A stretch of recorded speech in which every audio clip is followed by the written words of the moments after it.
Hello, my name is Perla Romero, and today I'm going to talk about the election of 1860. During this election, there were four candidates. The Democratic Party, that had assembled in Charleston, South Carolina, wanted to select a president, and they insisted the, that the party endorse a code that guaranteed the rights of slaveholders. Yet, the Deep South delegates were they didn't they well they didn't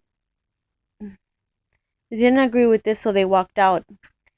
So then the other delegates that remained selected Stephen Douglas as their candidate, he was a candidate for the Northern Democrats.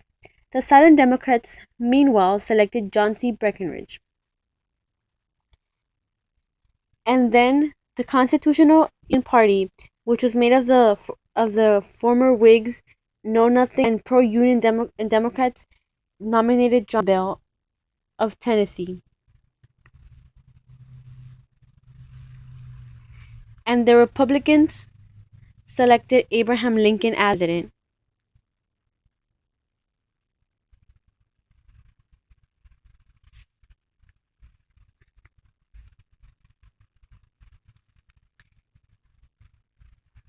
This election showed how much the country had been split, and not only was this election faced with this issue, but other issues like the different types of societies and the way of life that each state depended on. The different candidates stood for different things. Like, for example, one of them wanted to maintain slavery and to support state rights with their slaveries. Others wanted to and others wanted what was best for the country, whether that meant having slavery or abolishing it, like Lincoln.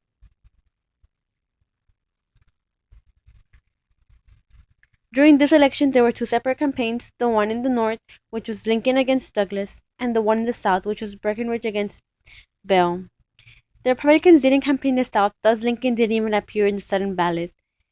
Also, the southern states were against Lincoln because they saw him as a threat to their way of life. They saw him as a person who would try to abolish slavery, so they didn't want to vote for him.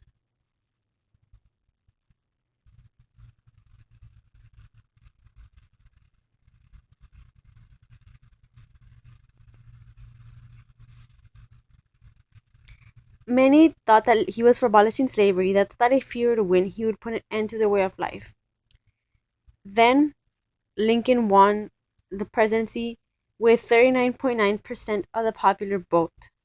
And this was caused because of a third party candidate.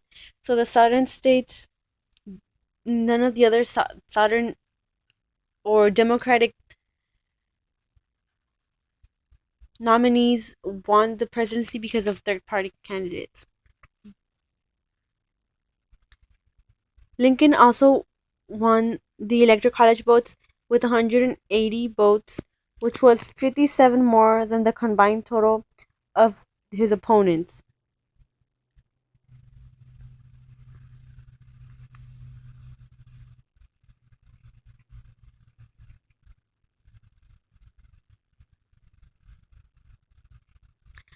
Upon winning, Lincoln faced many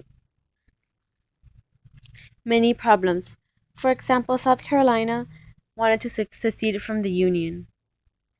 They were a southern state, and like many, they thought Lincoln wanted to abolish slavery. They justified what they were doing, saying that they were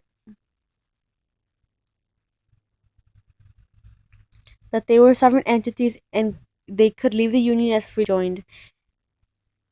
According to them, they were fighting for state rights, which felt might be broken or violated under the presidency of Lincoln.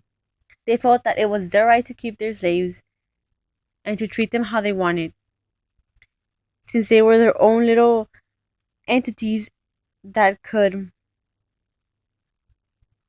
choose free will which country, what they wanted to belong to, and what they did with their people and how they governed themselves.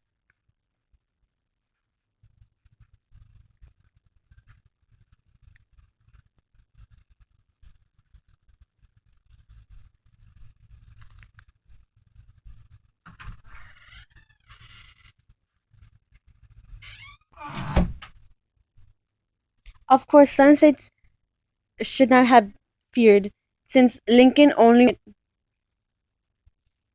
to preserve the Union. His main goal was to keep the nation strong, not to abolish slavery. Of course, if keeping the nation strong meant that slavery had to be gone with, then he would have supported that. And if it meant that slavery had to stay and even expand, then he was or be controlled, that was what he was going to do because his main purpose was to preserve the Union.